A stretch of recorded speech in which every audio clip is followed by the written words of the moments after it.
mengajar bahasa Indonesia. Selanjutnya, sebelumnya kalian sudah mempelajari materi yang sebelumnya dan sekarang saya akan menyampaikan materi selanjutnya, yang mana yang akan kita bahas pada kesempatan kali ini adalah tentang fenomena apa yang sedang terjadi sekarang. Nah, kira-kira apa? Tentu saja fenomena virus corona. Nah, coronavirus itu adalah penyakit yang disebabkan oleh coronavirus jenis baru. Jadi coronavirus itu merupakan keluarga besar virus yang menyebabkan penyakit pada manusia dan hewan. Pada manusia biasanya menyebabkan penyakit infeksi saluran pernapasan, mulai dari flu hingga penyakit yang serius lainnya. Nah, jadi penyakit yang timbul dari coronavirus ini dinamakan COVID-19. Jadi COVID-19 ini disebabkan oleh SARS-CoV-2 yang termasuk dalam keluarga besar coronavirus yang sama dengan penyebab SARS pada tahun 2003 yang lalu. Hanya saja berbeda jenis virusnya. Gejalanya pun mirip dengan SARS, hanya saja angka kematiannya lebih tinggi dibandingkan COVID-19. Nah, kira-kira apa sih gejala COVID-19 itu? Nah, untuk gejalanya itu biasanya berupa demam yang kurang lebih 380 derajat, kemudian batuk kering dan sesak nafas. Kemudian jika ada orang yang dalam 14 hari sebelum muncul gejala tersebut pernah melakukan perjalanan ke negara yang terjangkit seperti ke luar negeri atau pernah merawat atau kontak erat dengan penderita COVID-19, maka terhadap orang tersebut akan dilakukan pemeriksaan laboratorium dan memastikan diagnosanya. Biasanya untuk memastikan lab laboratorium itu digunakan seperti tes rapid atau swab. Nah, kemudian apa sih, seberapa bahayanya sih COVID-19 ini? Seperti penyakit pernapasan lainnya, COVID-19 dapat menyebabkan gejala ringan termasuk pilek, sakit tenggorokan, batuk, dan demam. Sekitar 80% kasus dapat pulih tanpa perlu perawatan khusus. Sekitar satu dari setiap 6 orang mungkin akan menderita sakit yang parah, seperti disertai pneumonia atau kesulitan bernafas yang biasanya muncul secara bertahap. Namun ada juga yang terjangkit penyakit virus corona ini secara tanpa gejala. Jadi dia tanpa gejala namun tiba-tiba dia terkena positif COVID-19.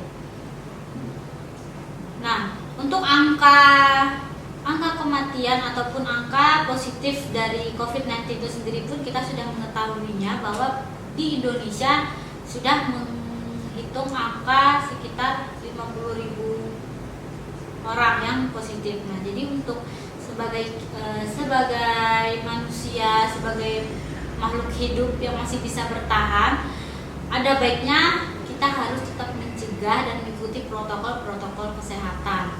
Maka dari itu, kegiatan MPLS kali ini maupun kegiatan sekolah masih dilakukan secara daring, itu dilakukan untuk menghindari penyakit tersebut. Nah, selanjutnya saya akan memberikan beberapa tips yang bisa kalian lakukan untuk menjaga kesehatan serta meningkatkan kesehatan kalian. Nah, yang pertama, cara pencegahan virus corona itu adalah menjaga kesehatan dan kebugaran agar stamina tubuh tetap prima dan sistem imunitas kekebalan tubuh terus meningkat. Kemudian kedua, mencuci tangan secara teratur menggunakan air dan sabun atau menggunakan hand sanitizer. Jadi utamakan kemanapun kalian pergi, kemanapun kalian beranjak, silahkan bawa hand sanitizer atau jika ada tempat cuci tangan, lakukanlah cuci tangan. Nah, kemudian yang ketiga, ketika batuk atau bersin, tutup hidung dan mulut dengan tisu atau lengan atau sikut, atau gunakan masker. Pokoknya gunakanlah masker kemanapun kalian pergi, entah itu cuma ke Indomaret, ke rumah teman, atau ke toko, atau hanya sekedar berjalan-jalan saja.